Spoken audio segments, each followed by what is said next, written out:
Good afternoon and welcome to the Town of Lake Clark Shores Septic to Sewer Information Session. My name is Elliot Cohen. I am an independent consultant that has worked with the town for several years, assisting with communications and resident outreach. I'm going to be facilitating today's session, reading the questions and providing actually some additional information as needed from the town. This session was requested by members of the town council, and it's intended to answer many of the questions regarding the possible conversion of the town from septic tanks to a sewer system. Any future conversion would not include all the homes in Lake Clark Shores. Homes in Lake Clark Shores are serviced by one of three utilities: Lake Clark Shores, Palm Springs, or Palm Beach County. If you receive your water bill from either Palm Springs or Palm Beach County, the possible septic to sewer conversion project that we're discussing here does not apply to your property. A Lake Clark Shores conversion would only apply to properties receiving water from Lake Clark Shores. In addition, only those properties that are serviced by Lake Clark Shores utilities and which would receive the sewer service if the town moves ahead with the project would pay for the project. Homes that would not receive sewer service as part of this town project would not share in the cost of the project. Any conversion would be completed in phases. The first phase was completed several years ago with the installation of sewers in the town's commercial area. Phase 2 and subsequent phases would provide sewer service to approximately 700 residential properties in the town. Now, during this session, we're going to answer questions that were previously submitted by the public. Questions were submitted online or in person at Town Hall in advance of the session. Due to time constraints, no live questions will be taken during the session. Duplicate or similar questions may have been consolidated into one for the purposes of the session. Only the questions will be read. The names of individuals submitting the questions will not be read. Now, we have several subject matter experts joining us. Everyone has been given the questions ahead of time to ensure that they have the information to answer. Some of the questions that fall outside of the technical expertise of our guests will be answered by me with information that's been provided by the town. We're holding the session at this time due to the availability of our participants. One of the reasons we decided to take submitted questions in advance was to ensure that everyone had a chance to have their questions included. For those not able to join us live, we're recording the session and it will be available to view on demand on the town's YouTube channel at any time. While I will initially direct questions towards the panelist whose expertise best fits the topic, any panelist is invited to add any information they feel will be helpful at any time. No decision on whether or not to proceed with the remaining conversion has been made. The ultimate decision rests with town council members. So now let's introduce the participants that are here on the panel. Myra Ashton is a senior environmental analyst for environmental resource management at Palm Beach County. Myra helps design monitoring and restoration projects within Lake Worth Lagoon, focused on habitat enhancement and water quality improvements.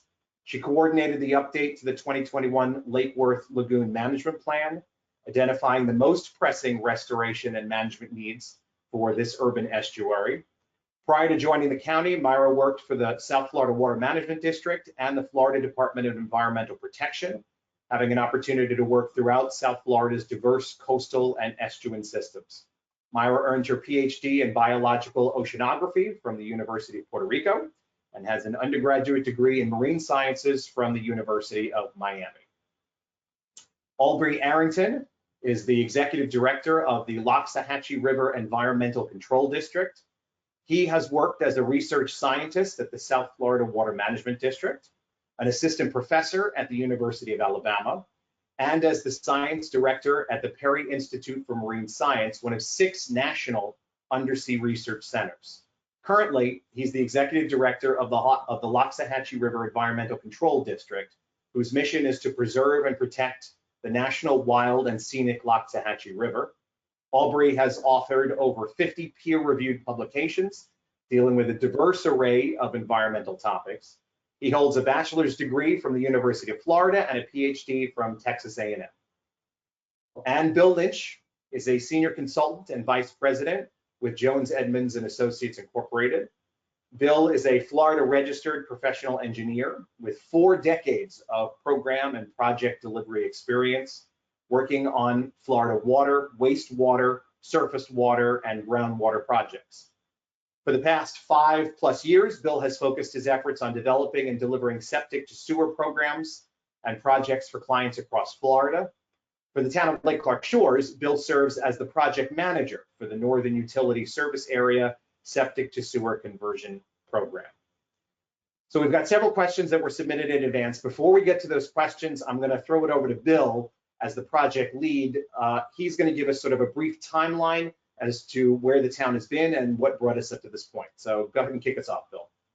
Thanks, Elliot. So for context, as Elliot just said, the town began actively considering implementation of a centralized sewer collection system in 2014, so about 10 years ago, with the basic objective then of protecting Lake Clark water quality and modernizing wastewater management for the residents and businesses within the Northern Utility Service Area. In 2016, a couple of years after that thought began, the town proactively completed conversion from septic to sewer of select commercial and residential properties along Forest Hill Boulevard, east of Florida Mango and west of Lake Clark. That's the project that Elliot mentioned as being considered as phase 1. And that project was self-funded by the town, with the incurred debt being paid by those who are served by the project. So then from that project, the town decided that they needed a plan. So they contracted with AECom to prepare a master plan. And in 2019, September specifically, a wastewater system master plan was completed for the town. And that master plan conceptualized options and presented some associated opinions of cost to provide wastewater service area throughout the Northern Utility Service Area. And so that includes properties around Lake Clark and areas north of Forest Hill Boulevard. And as Elliot mentioned, if it's implemented, about 700 single-family lots will be served, 20 multi-family dwellings, and about 2,100 square feet of commercial residential buildings. So following the master plan completion, the town competitively selected Jones Edmonds, and that's the firm that I work with, to assist with the development of wastewater collection and pumping systems to serve the Northern Utility Service Area. So since June 2020, Jones Edmonds has provided professional engineering and technical services as contracted and directed by the town. And when we review some of those contracts later, you'll see specifically what we've been doing. So those services have included in general planning, design, permitting, and funding, supporting the water quality improvement objective and the wastewater conversion objective that the town has. So Elliot, that constitutes a brief overview of the program. Okay. All right, Bill, thank you. All right, so we're going to get right to the questions that were submitted by the public, and we're going to run through. We've got about approximately between 30 and 40 questions that we're going to go through. They're divided into a couple of different topics. First, we're going to go through sort of general questions. Then we'll have questions involving funding and cost and price, a section on questions about water, dealing with water quality, and then the final section is a couple of questions on the process as far as voting or referendum if this project moves forward.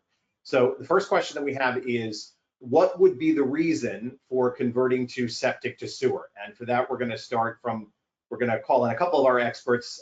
First, we're going to go to Myra for sort of the environmental answer, and then Aubrey for more of the fiscal infrastructure question. So Myra, go ahead and kick us off. What is the reason for possible conversion? All right, well, thank you for having me here today. And first and foremost, sewer systems function to protect water quality and public health. Sewer systems are able to greatly reduce water pollution from entering the groundwater, as well as local canals and waterways. They do this by efficiently moving wastewater treatment to a centralized treatment plant versus a septic system that works basically by treating the wastewater in place and rely mostly on soil filtration as one of the main treatment processes. Sewer systems also reduce groundwater contamination versus septic systems, which can allow pollutants to reach the groundwater and surface waters. This way leading to groundwater contamination. This is especially true during flooding or significant rain events where groundwater levels can be elevated or when drain fields are overwhelmed. Sewer systems, on the other hand, help minimize nutrient loading into canals, adjacent waterways, as well as groundwater. Again, that wastewater is diverted to a centralized wastewater treatment plant and treated there. Additionally, sewer systems don't generally release bacteria and viruses into the environment, unlike some leaking septic systems, which can potentially release bacteria, viruses, as well as toxic chemicals and pharmaceuticals into the local waterways and groundwater. We know that when sewage is released into the environment, such as into canals and lakes, it contains the nitrogen and phosphorus, which are precisely the nutrients that stimulate the growth of algae and microscopic algae, such as phytoplankton in the water. Sewage in the environment can also create biofilms with bacteria on the bottom sediments of a water body, which can lead to large algal blooms that could potentially be harmful to people, animals, and other wildlife. So in essence, sewer systems are the most effective way to treat wastewater for both residential and commercial areas while also protecting the environment. Okay, all right. So that's sort of the environmental side of it. There's also sort of an infrastructure fiscal side of it, right, Aubrey? Right. So anytime, if you're in a home and you're being served, your wastewater is treated in an on-site septic system or on-site sewage treatment and disposal system. You flush the toilet, you run the dishwasher, bathtub, all of that goes out into a tank in your yard and then flows out through pipes and percolates into the ground. The sewer system, you're now pumping that wastewater back to a regional wastewater treatment plant where it will be treated to a higher level, and potentially the water can be recycled or other opportunities disposal. Whenever a neighborhood goes in for neighborhood sewering, whenever a neighborhood is converted from septic system to sewers, generally the septic tank is abandoned. They will crack the bottom, they'll pump it out, crack the bottom, fill it with sand, and it's as if it was never in your yard.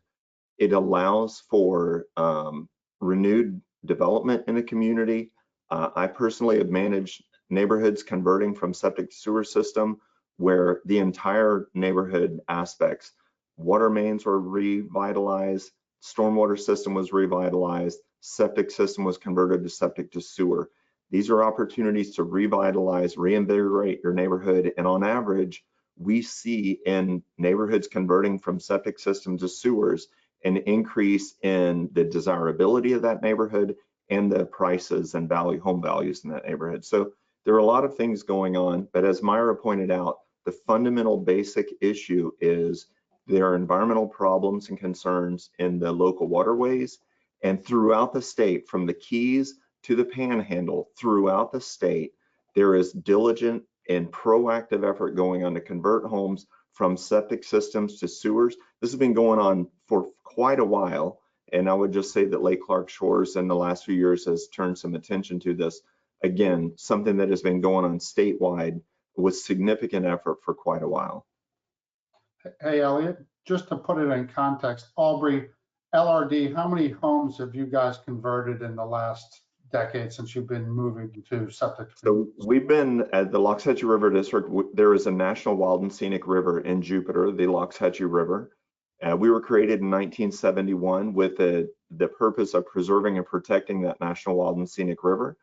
And I would say we have been doing neighborhood sewering since the 70s. And systematically going in, we had an entire community that was built on septic systems. And then as we began building the sewer system, it was systematically converting those old neighborhoods to sewer system. And I would say that we have just recently finished our last significant neighborhood of converting it from septic to sewer. So it's taken a while. These big projects always do. But in the vicinity of 8,000 homes over a meaningful period of time, systematically doing the right thing, doing the work to improve the utilities and the infrastructure serving our community, and all the while safeguarding and improving and protecting the aquatic habitat that's so valuable in Florida, drives so much of our economy, the natural ecosystems. Okay. Thanks for. All right, guys, thank you.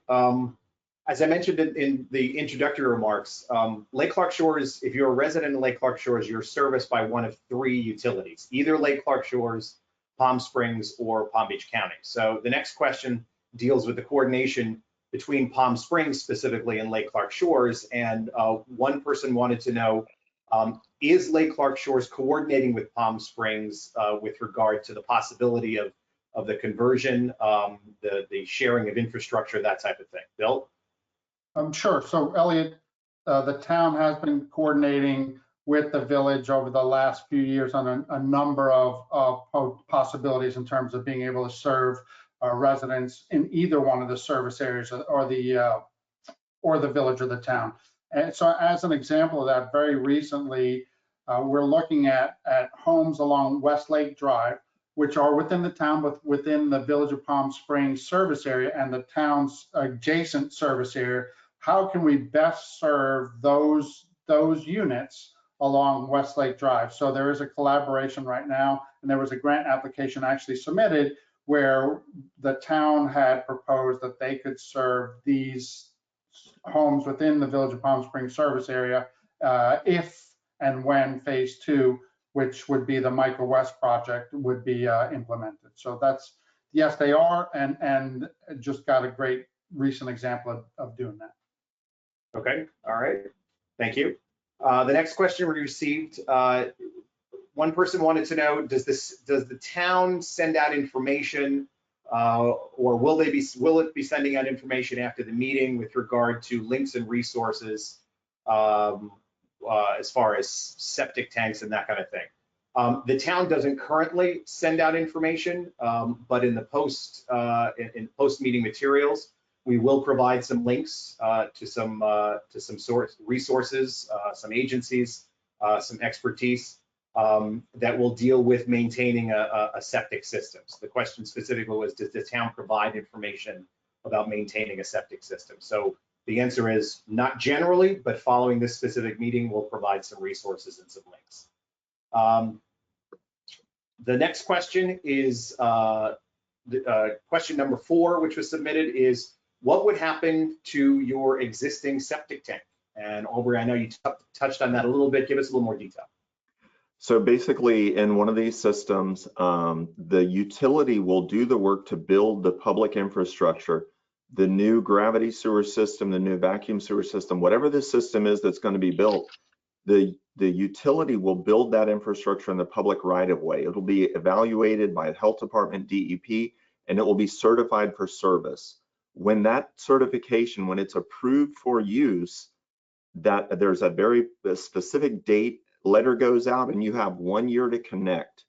Before you connect, you have to go through the utilities process, whatever, the payment of fees, we'll discuss that later. Once the house is connected to sewer, now the wastewater leaving the house will go out and will flow into the new utility sewer system, right? Flow in wastewater back to a treatment plant. Now the septic tank is taken offline. Once it's taken offline, a truck will come and pump out the contents of the septic tank. So now all that pollution is gone. It will crack the bottom of the septic tank, fill it with clean sand, backfill, and then resod, and it's out of sight, out of mind. The concrete can stay in the yard. For people that want to add a swimming pool, maybe they never had room, they want to expand the house, etc., there is the opportunity to physically remove this septic tank and drain field, but that is not required. It is required to be pumped out, crack the bottom, fill it with clean sand, and then backfill and level the yard with your sod. Okay, all right, thank you. The next question that was submitted, how many pump stations would possibly be required if the project goes forward? And then the follow-up was, where are those pump stations possibly going to go? Would some be placed on private property? If so, could a resident object to it being placed on private property? Bill, obviously you're the project lead, so this is sort of under your umbrella. What is the possible infrastructure that could exist with a conversion? So Elliot, we've designed one system through being bid ready, which is referred to as phase 2 in the Michael West Water Quality Improvement Project. And then the other phases, phase 3 through 5, have been conceptually designed. So I can speak both specifically and in general. So relative to the Michael West project, there will be one pump station that would serve that area, and that would be located along, where is it going to be located? Waterway Drive, right? And on the north side of Waterway Drive, part of it is within right-of-way, part of it would be within an easement. Before the design was finalized, the town secured an easement for that pump station so that it could be constructed within that specific area. So that's one pump station. There could be 2 others. One would be the master pump station or vacuum station that would serve the phases 3 through 5. And the location for that has not been absolutely fixed yet, but it's looking like it'll be up towards the east side of Pine Tree Lane, south of Forest Hill Boulevard. That would be within public property. And then the third one would be somewhere around Gregory Road. We don't know exactly where yet, and that will depend on finalizing the design, but that speaks specifically to the second question, right? Which would someone be able to object? And the answer is yes, a property owner can object to a location of a pump station. And then we open up conversations and try and figure out how to move it forward from there. Okay, and that's obviously where the final infrastructure, the details of where it could or could not go once it's constructed. During construction, we received a couple of questions about during the possible installation process, talking about what would be the setback in feet for the scope of work from the street to people's yards. Would the project encroach on a homeowner's property on the street side as far as the installation and the construction process is concerned? Sure, I can speak to that too, Elliot. So all the work will be performed within the public right of way, and that's an obligation the contractor has by contract. That's not an option. The contractor has to complete the work that relates to what Aubrey suggested earlier, the work that becomes the public system. All the public system work will be constructed within the public right of way. When the owner goes to make connections, that's obviously work that'll be done on his property, but under his contract with a plumber. Would this project encroach on the homeowner's property line on the street side? All the work again will be done within the right of way. So there's no encroachment on the owner's property. The work will be done within the right of way by contract. And what about access? What about we received a question about people being able to access their homes during if the project goes ahead during the construction process? Yeah, and that's a great question.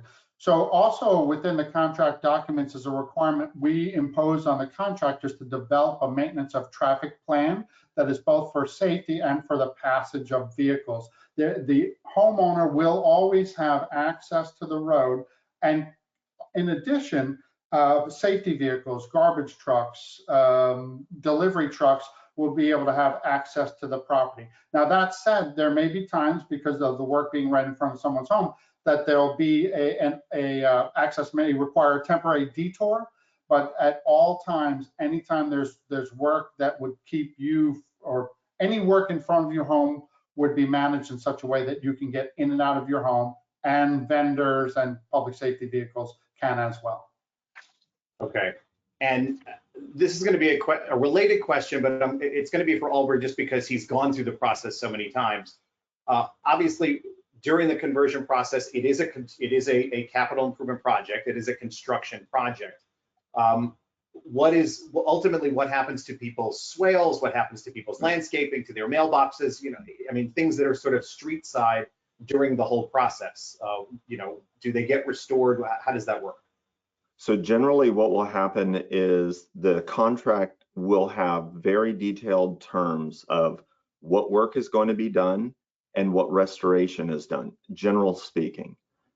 In certain instances, the town doing the work to install sewers, they may restore exactly kind of status quo, in which case the contractor will go through and they will typically do a pre-construction video where they literally will drive through. They got GoPros pointing outside down the street. They will drive through and they will get a current as of date, what was the status of the public right of way. They go through, they do their work. They've also got survey, right? Because they're engineers and contractors working. So they're going to survey. They'll know what was where in the public right of way. They go through, they build the infrastructure, they come back around and they're restoring everything. And they are going to restore in general to the pre-construction video, right? They're going to restore in general to the engineering survey that was conducted. Now, if the town elects to restore swales to improve stormwater issues, then they will restore the swale, not necessarily pre-construction, but in general, assets in the public right-of-way, that public right-of-way will be restored as a conclusion of the contract.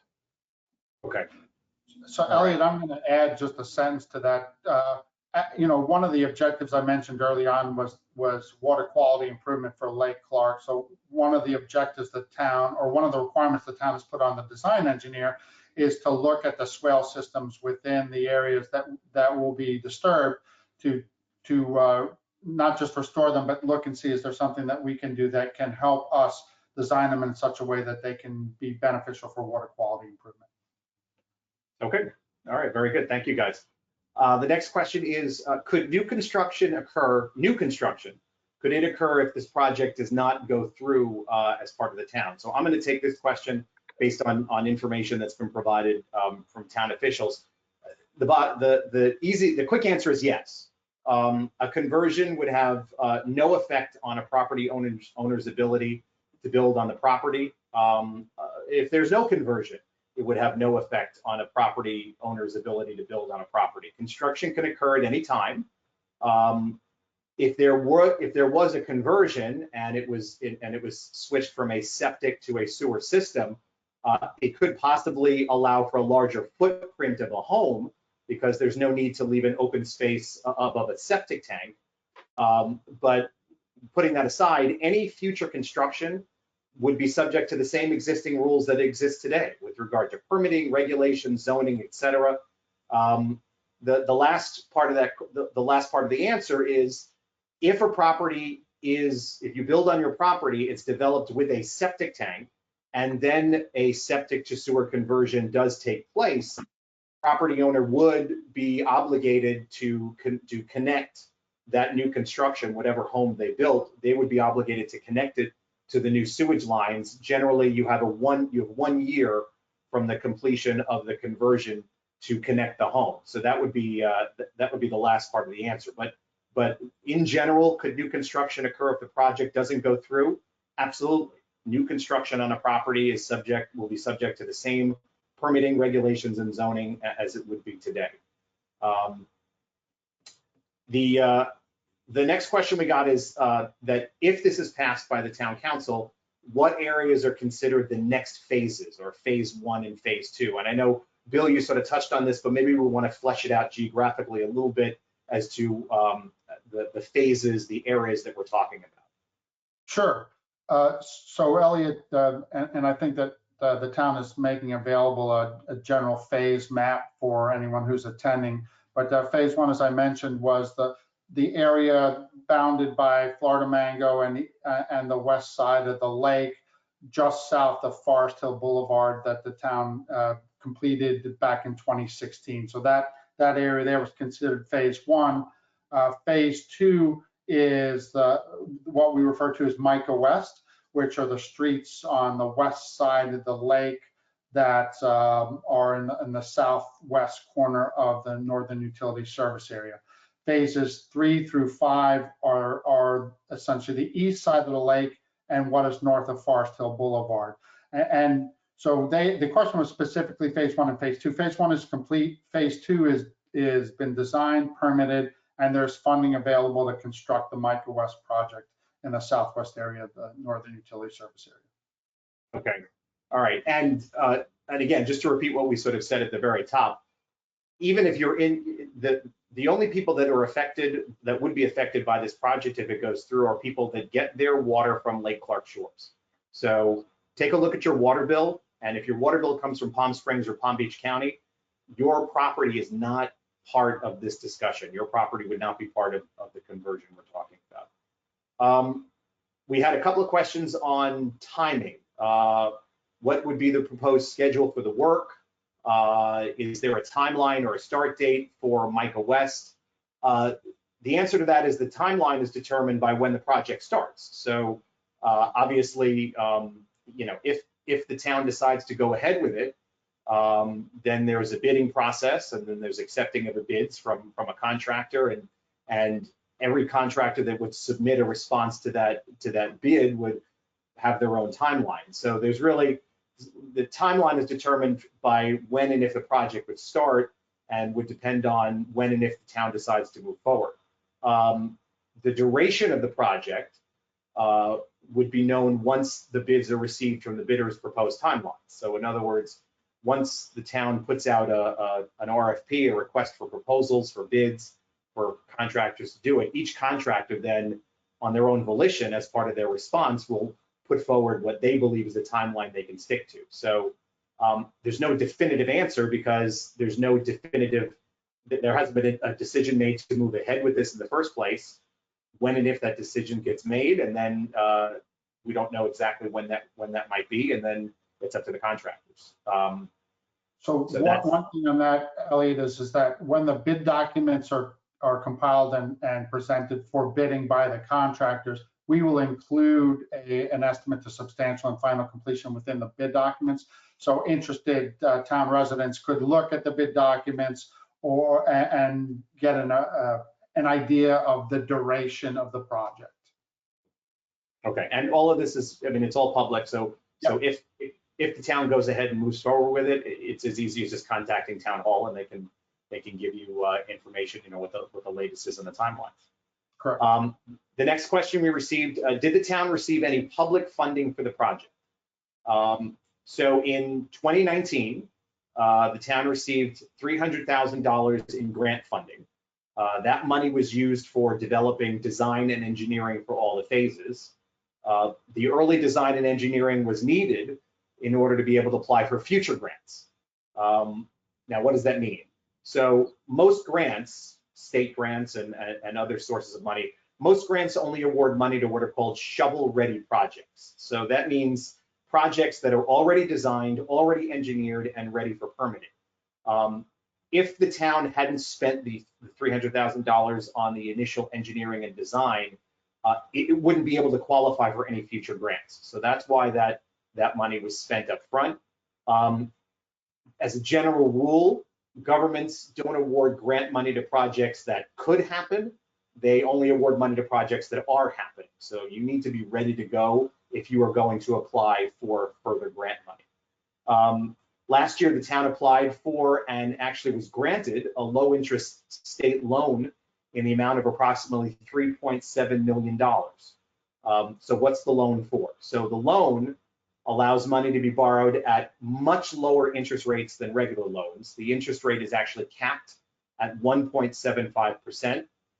What's that money going to be used for? That is money that residents will have access to at the below market rate to offset their own costs if the project goes ahead.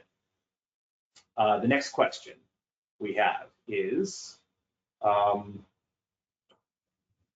what would be the anticipated capital costs to the homeowner, including removal of a septic system and the hookup, and over what period of time? For those, take a look at your screen. We've put up sort of a chart of the estimated costs. So if you take a look at the chart, the costs are, the permitting fee would be approximately $300. And bear in mind, these are best estimates that the town can put forward at this point. Obviously, construction costs go up and go down, bids go up and go down. There's no way to, but this is basically in trying to provide as much transparency as possible. These numbers are the best estimate that the town has. So on-site work, approximately $7,000. And that's the cost to decommission the septic, your existing septic tank, connect to the sewer system. It may vary per household between $4,000 and $7,000. The assessment, again, the assessment, which we'll sort of get into in a few minutes, the structure of what any possible assessment might look like. It can be paid in full without interest, or it can be placed on your tax bill at that low interest rate that we talked about over 20 years. It's estimated to be about $1,529 annually. One question that we received several times, if you sell your property within those 20 years, do you have to pay off the remaining assessment? The answer is no, it gets transferred to the new owner of the property. And then on a monthly basis, the monthly sewer fee, again, this is an estimate based on current costs, based on some educated assumptions that we based on phase one. The monthly cost varies depending on usage, and it could range between $17 and $77. So those are the best numbers that the town can give right now. Obviously, those are subject to change based on if the project goes ahead, what the actual costs would be. Next question. Would all Lake Clark Shores residents be billed for the conversion at the same time and at the same rate? So here's where we sort of get into what the structure would be if the project goes ahead. We've talked about the project being done in phases, sort of neighborhoods, sections at a time. The cost of each phase will be different. And the reason why the cost of each phase will be different is because they're going to be done at different times. So what construction materials cost when you're doing phase 2 might be more or less when you're doing phase 3 and phase 4. So each phase might cost differently depending on also what the bid is. But within that phase, so let's say you're in phase 2, let's say all the residents are in phase 2. Each phase will cost everyone in that area equally. So what does that mean? So as I mentioned, each phase would cost differently based on the scope of work, the specific work. But every property being converted during a specific phase will pay the same amount. The total cost for a phase is basically divided equally among the properties in that phase. So if your home is going to benefit from receiving sewer service in that phase, your home will pay the exact same amount as every other home that's going to receive service in that phase. Cost is not determined by lot size. It's not determined by house size, square footage. As we mentioned in the graphic, the cost is spread over 20 years. And if a home is sold, you're not required to pay it off before you can change homes.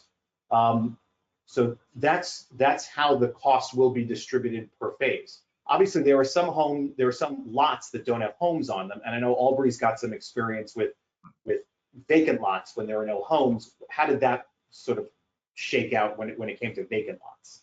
So on the cost projections that you showed a minute ago, there's a permit fee, there's on-site work, there's an assessment, there's a monthly fee. So the assessment is the cost for building the public infrastructure, the wastewater transmission system in the right of way, right? Not that one, it's the other chart that we just showed. There you go. So the $24,000 line there, imagine, if you will, the road gets dug up, the infrastructure is built, the road's restored, the total construction is done. You take the total cost divided by number of benefited properties, that's the assessment amount. That amount will go to all of the properties, including vacant lots. Where the vacant lot, obviously there's no house, so there's no structure to connect to the new sewer. So you would then avoid the permit fee, the on-site work, and the monthly sewer fee because there's physically no house there.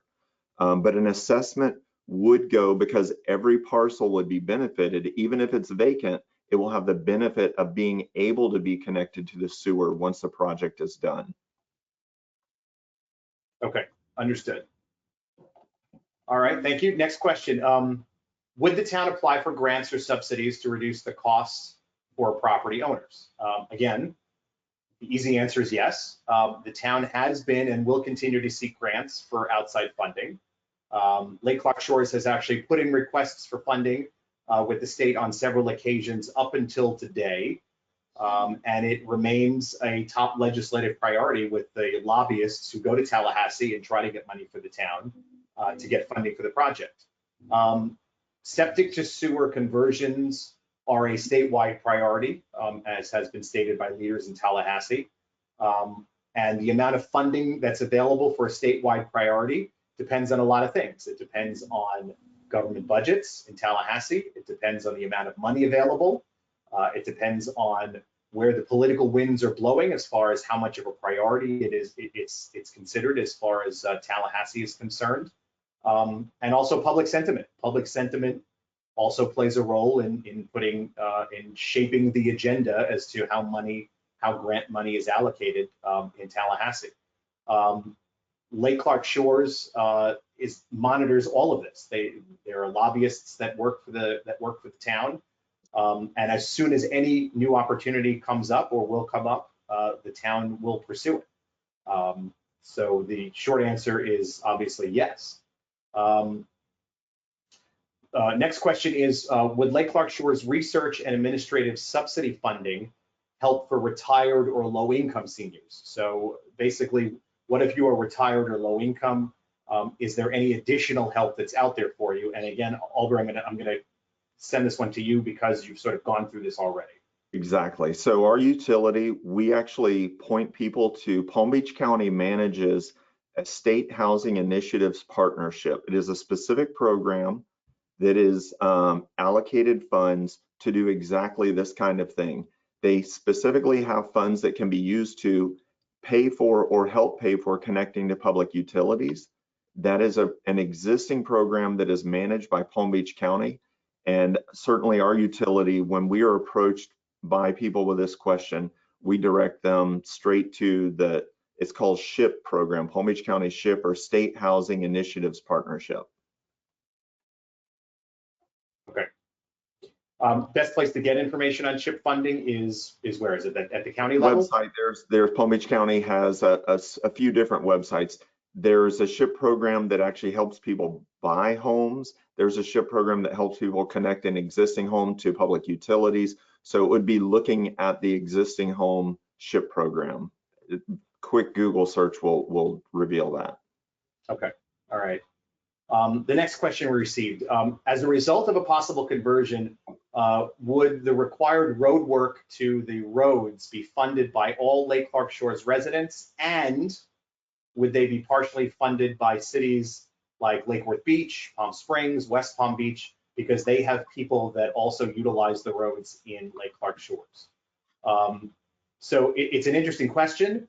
Unfortunately, that's not how capital improvement projects, municipal projects are funded. They're generally not funded based on usage. Payment for municipal capital improvement projects like roads isn't billed based on who uses the roads. Each government basically is responsible for repairing and maintaining infrastructure within its own borders. I'll give you an example. If you live in Lake Clark Shores, let's say you live in Lake Clark Shores and you work in West Palm Beach. In order to get to work, you are driving on roads in West Palm Beach every day. Depending on the route you take, you might actually detour through Lake Worth Beach, depending on how you drive. So you are a Lake Clark Shores resident, but yet you are using the roads in West Palm, you're using the roads in Lake Worth Beach. West Palm and Lake Worth Beach cannot send you a bill for using their roads every day. That's just not how capital improvement projects work. It's not possible to monitor and measure where drivers that use a road live. Another example to get away from roads, think about a town park, a public park. It would be impossible to monitor unless you check IDs where visitors who use that park live to determine if other cities have their residents coming to use your park. The reality is that governments are responsible for maintaining the infrastructure within their borders, regardless of who uses them. So it's an interesting question, but not something not the way municipal capital improvement projects are structured. The next question we have is, how much has the town and its residents spent over the years on the septic to sewer conversion? I'll refer that to Bill because he's been the project lead on this for some numbers. Sure, Elliot. So you put up a table that summarizes the funds expended by, utility funds specifically expended by the town, essentially since the program had started back in 2016. I'd mentioned that phase one had been constructed. So you can see the top line there, that phase cost about $921. But if you look at the note, you'll see, as we also mentioned, that repayment for that utility has been made through assessments by the users, which also aligns with what Aubrey said as well, is that the users pay for their own way. And then subsequent to that, we talked about the master plan. You can see that the funds expended for the master plan, and then supporting design, there were survey and utility mapping, and that is shown on the third line is $278,000. Now, we talked early on that one of the objectives was water quality improvement within Lake Clark.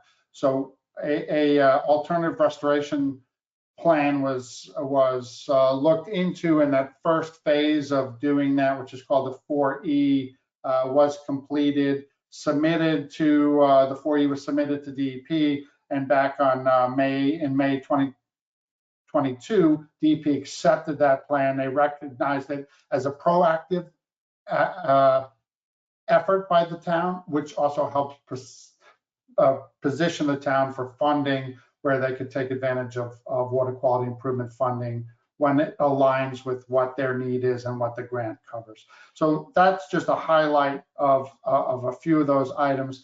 But when you then look, it's about $2 million have been spent, but $1.2 million have been funded by other sources. So you've got a net expenditure of about $795,000 over the last 8 years. Okay, and I want to underscore again, just to go back as to how these projects are structured, because the biggest number on there is obviously the phase one number at $921,000. So I just want to underscore, like we talked about, the people that receive the actual sewering in a particular phase pay for that phase. So for phase one on that line, that's 921,000. That was for the commercial areas that were done. Those are being paid for by the people in the commercial areas, the people that have received sewering thus far. That's not a cost that has been passed over to the rest of the town, correct? Correct. Okay, all right. I just wanted to underscore that because it is a big number, and it's important that people understand what they're looking at. And that's a good example of what you had expressed in terms of as the projects are phased, the cost of the phase is shared by the beneficiaries of the phase construction. Okay, good, very good.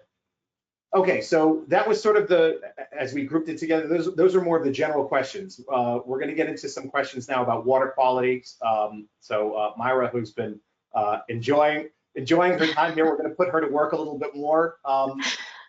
The first question we have is, how can we determine what percentage of the lake's issues are caused by septic tanks versus other things, fertilizer, stormwater, sludge, Lake O runoff, et cetera? And then given budgetary constraints, which of these issues would yield the best result per dollar spent? So again, sort of a two-parter. Myra, you can handle sort of the environmental part of it, and then Aubrey, based on your experience as far as best way to spend public dollars, we'll sort of have you address that part of it as well. All right. So unfortunately, with the data that's out there currently, it's not possible to parse out what percent of the lake's issues are currently caused by contamination from septic tanks versus from fertilizers or stormwater or any other nutrient or pollution sources. What I can tell you is that the Florida Department of Environmental Protection has determined through their water quality assessment program that Lake Clark is currently impaired for nutrients, including phosphorus and chlorophyll A. And back to the point of this question, it also has fecal coliform contamination, which points back to leaking septic tanks. I want to also mention that these impairments are not recent. As early as 2013, Lake Clark has reported both phosphorus and chlorophyll A values that indicate nutrient impairment, and as early as 2020, it's also reported values over the benchmark for fecal coliform contamination. So basically, these impairments mean that the lake's not attaining its designated water quality standards, which include being safe for fish consumption, for recreation, and also for the maintenance of a healthy and well-balanced population for fish and wildlife. We've already mentioned that the state of Florida has identified the removal of septic systems as one of the top priorities to improve water quality, and they've identified this throughout the state. There's also obviously other improvements such as stormwater treatment and reduction in fertilizer use, but they are going and identifying the removal of septic systems as one of the main things. So if the town does all these other improvements, again, stormwater treatment, reducing fertilizer, even dredging the sediments, if the town does not remove one of the main sources of pollution in the lake, specifically for fecal coliform, then the lake might well continue to be impaired for fecal coliform and also for the nutrients due to the inputs from leaking septic systems. Okay, and Aubrey, I've got a taxpayer dollar. I can spend it on a sewer conversion. I can spend it on addressing sludge at the bottom of the lake and addressing fertilizer. In your experience, what's the best way to spend the dollar? Right. I think just supporting along the lines of Myra's answer, if you think about all of the homes in the area that are on septic system, People living in those homes are excreting waste. They're taking pharmaceuticals. 70% of those pharmaceuticals are passing through the people and they end up in the toilet, flush the toilet. All of that ends up in the septic tank, goes to the drain field, percolates into the shallow water, moves laterally into the surface waters and shallow groundwater. It is a continuous plume of pollution that is moving into our local groundwater and flowing into our surface waters. Converting off of septic onto sewer is the way to stop that continuous barrage of pollution. Once that is stopped, now we can go and look and say, okay, what else can we do? Imagine your house flooding. You have an active leaking pipe in your house. Replacing the floors, right? Let's tear up the carpet and let's put down new carpet. Let's tear up the hardwoods and put down new hardwoods. That really isn't where you want to start. Let's stop the source of the water, the leak in your home, and then let's work on restoration. And so without a doubt, right, think of your home, think of a water leak in your home. A pet peeve of mine, it's 8,000 degrees outside. When someone leaves the front door open or the back door or the sliding glass door, I'm like, are we trying to cool the outside? That's not possible, right? We're going to cool the inside of the house by keeping all the doors shut. Let's go in, right? Whether it's a door open and AC leaving out, or whether it's a broken pipe in the house and flooding the house. Let's stop the source of the continuous ongoing pollution. Let's stop that. And then we can look at actually really achieving meaningful results as we move forward. Nature is very powerful at healing itself in many instances. Sometimes it needs help. And so stopping the source of pollution is really fundamental on how to approach this problem. What if I'm a responsible homeowner who has a septic tank and I get it inspected regularly and I maintain it properly? Does requiring regular septic tank inspections, I mean, would that make a difference? Right. So I mean, that's a great question. And what happens if you do your own research on septic systems, right? So the tank is there, you're getting some amount of treatment, it's minimal, but you're getting some amount of treatment in the tank, and then the water flows, right? Imagine every time water goes down your drain, it goes in the tank and it sloshes some out into the drain field. That drain field, historically, it was just done basically at yard level. If you go into new areas that are being built with drain fields, the drain fields are elevated very high. The reason is from the middle of the pipe in the drain field down to where the groundwater level is, that's called the vadose zone. So that dry sediment in your drain field is actually where a meaningful amount of the nitrogen and treatment occurs that's converting nitrogen to nitrogen gases go to the atmosphere, other things are going on.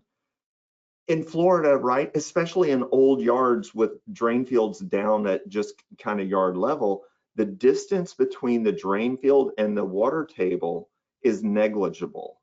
So these drain fields are not functioning as we all historically wish they would have. When there were 100,000 people living in Florida, it wasn't an issue. As we've seen density skyrocket, of course, COVID, everyone wanted to move to Florida. As densities increase and increase and increase, our water systems are taxed more and more. It's more important to look at solving these real problems. Inspecting your septic system is going to tell you, hey, there's a concrete tank in your yard and it's functional. There are no breaks in it. The pipes and stuff going to it are appropriate. But the inspections don't do anything about the amount of pollution leaving out of your system. Okay, all right. I'm going to stick with you because our next question also falls under your umbrella. There's a study that was done by FAU apparently that a lot of people quote with regard to contamination and evidence of results. Is the fact that the study was of a different county, that it studied water that was subject to tides apparently. Is it reasonable to use that study for the discussion that we're having here in Lake Clark Shores? So that study, I believe that I'm aware of this study coming out of Harbor Branch, I think Brian LaPointe. It's not a study. There are numerous studies, both authored by Brian LaPointe at Harbor Branch And scientists literally around the world, but throughout Florida and other states in the US, the scientific literature is overwhelming in the clarity of indicating that septic effluent is without a doubt impacting surface waters in Florida. So it's not one study, it's numerous studies. There is a classic, so I don't know if the people on the video call today are aware, but Florida Keys has literally, there was legislation maybe 5 or 10 years ago that required everyone in the Keys to be connected to sewer system. That was incredibly expensive. It much more expensive than what it's going to cost Lake Clark Shores. Why is that? There was research done in the Florida Keys that showed the corals in the Florida Keys were literally being killed by a human-derived virus that was originating from the septic effluent that was impacting and killing corals in the Keys. It's not one study by FAU. There's literally a mountain of evidence by good qualified academic scientists who have demonstrated the impact of septic effluent on natural systems. Again, you got a broken pipe in your house, the water's leaking. Let's stop the leak, and then let's figure out how to restore the system. Okay. All right. Thank you. The next question we have that we got is, if we were to remain on septic systems, how long would it take to have the same environmental impact that the 2 recent sewer line breaks on the lake have had on the lake and surrounding water? Interesting question. The short answer is no way to know. We don't know. So sometimes we have the answers, and sometimes we're just going to sit there. We're a couple of times we're just going to say we don't know the answer to that. So there's really no way to know at this point, no way to compare what the impact of those sewer breaks is versus the impact that septic tanks have had. So thank you to who submitted the question. I wish we had an answer. We just don't know. The next 3 questions I'm going to read off. I'm going to sort of bunch them together. They're all Myra, and they're all sort of dealing with the same thing. So I'm gonna read them together, and then Myra, you could take them in whatever order or however you think is appropriate. What evidence is there that confirms the assertions that the pollution in the lake is caused by septic systems? And have residents, is there documentation that can be provided to residents? Have there been any studies or testing as to the cause of the contaminants in the lake, their origin, their type, and their amount? And how much pollution are septic tanks causing compared to how much sewage went into the canals and lake due to the 2 major sewage spills? I sort of touched on that one already, but basically the crux of the 2 questions is, do we know that septic tanks are contributing to any contamination in Lake Clark? So the most direct evidence, again, is that water quality sampling that is reported by the Florida Department of Environmental Protection.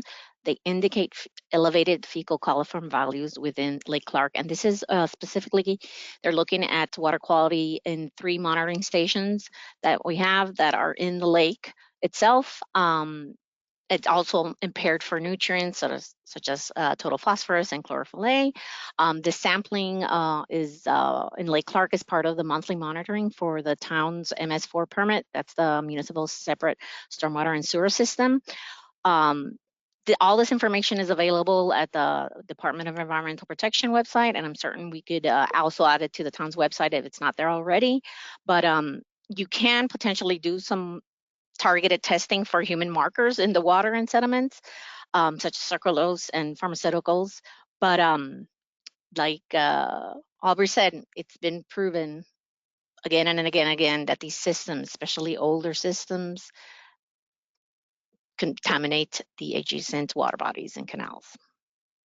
Okay. They're not as efficient as a sewer system. Okay. All right. Thank you. Again, I'm going to bunch a bunch of questions together. We got a lot of questions that were submitted about dredging of the lake. So I'll put them all together, and I know, and then I'll probably ask Aubrey to weigh in on some of these. Can the town do other things to correct the impairments of the water? Dredging, preventing the application of fertilizers and herbicides, planting, filtering aquatic plants. Would the town get more from doing this, considering the sewage spills? It's been mentioned that dredging the lake would tremendously benefit the health of the lake. Is that true? And if so, is it feasible? How long of a lead time is needed to commence any kind of a dredging project? Would dredging the lake get a better result than a conversion? Could dredging be so beneficial as to postpone the need for sewers? And if not, could we discuss future dredging plans? Two more, and then we'll get to some answers. What project would have the greatest potential impact on the lake, dredging or a conversion? And what municipalities should share in the cost of the cleanup if we went ahead and dredging with the lake? So I'm going to have Aubrey sort of touch on the general concept of dredging versus of a conversion, and then I've got a couple of numbers to throw in at the end. But Aubrey, a lot of questions about dredging versus conversion. Why convert if we could just dredge the lake? Right. Just to touch briefly, there's a lot of talk about the sewage spills, and I just want to point out that the Lake Worth Beach sewage spill should be treated and perceived as almost an act of vandalism. There was an existing wastewater force main that was functional, and a contractor working, I believe, for AT&T drilled through that and caused the damage and caused the spill. So again, back to a flood in your home. If you have an ongoing dripping, pipe in your home that's causing flooding, and then someone comes by and like lights your house on fire and arson, you don't compare the two. You don't say, oh, should I really worry about fixing the leak? I got someone trying to burn my house down. So they're just truly apples and oranges, right? One was in essence a vandalism act that caused a significant amount of pollution to enter the lake. Another is a persistent, pervasive, ongoing source of pollution every day reaching the surface waters. There are a lot of things that can be done in systems. My actual background, I've worked on the Kissimmee River restoration. I've restored tidal creeks in the Bahamas. I've done a lot. I've taught restoration ecology at the university level. There are a lot of things in today's toolbox for engineers and scientists to restore, enhance, improve aquatic ecosystems. There are a lot of things. But again, if you have a continuous source of pollution entering a water body, getting out your restoration toolkit before you stop that persistent pollution source, you're getting the cart ahead of the horse. So I'm kind of repeating myself, but all of these questions keep coming back to, what are we going to do? Well, let's stop the persistent source of pollution, and then let's pivot over to what other things. Once we stop that, let's see how nature does itself. Oh, we need to improve it. What other things can we do? Can we do some simple things like aeration? Can we do some more complex things? Shoreline planting? Can we do easy things like fertilizer ordinances? Whoa, can we do a really hard thing like dredge the muck off the bottom of the lake? These are all things that can be considered. But to me, again, you cart before the horse if you're trying to figure those out now with a continuous septic pollution coming in. Okay. And as far as the dredging itself, again, a lot of these numbers are estimates, estimates only, but the numbers that at least the town believes are out there at this point as far as dredging, if it were to go ahead with a dredging project. First of all, it could be about a year off. It could take about a year or so as far as permitting goes to do that. And then the cost for dredging the lake, there are estimates out there that are upwards of over $40 million to dredge the lake. So those are just two other things to throw out there. There's obviously discussion that's going on about dredging the lake, but as Aubrey said, it's sort of apples and oranges. I mean, there are plenty of things you can do to clean a lake, but with regard to the confines of this discussion, we're talking about a septic to sewer conversion and its effect on the lake. So, if we were gonna have a separate session dealing with how do we clean the lake, obviously that would be a different topic. So that concludes sort of the environmental questions, and then we're going to wrap it up. We have three sort of vote process referendum questions that we want to address, and they're all very similar. I'm going to read them together and then just sort of give you the final answer to the final questions. The last questions are, would a conversion be put to a referendum, giving residents a chance to vote? Do you need a majority saying yes if the town is going to move ahead with a possible conversion? And if the question does get posed to the public, who should be allowed to vote or express an opinion on that? So the general process is that there is no requirement that a decision on whether to install sewers be put before the voters. The decision on how to proceed would rest with the town council. Like budget approval of funds for road resurfacing or building renovations or park improvements or other capital improvement projects, the decision on a conversion project would be like any other capital improvement project that would be part of the town's budget process and budget discussions. It would not be required to be put to a vote by the residents. Now, the council can decide that it wants to do, the council can decide that if it wants to proceed with the project, it can say it wants to determine what the public sentiment is.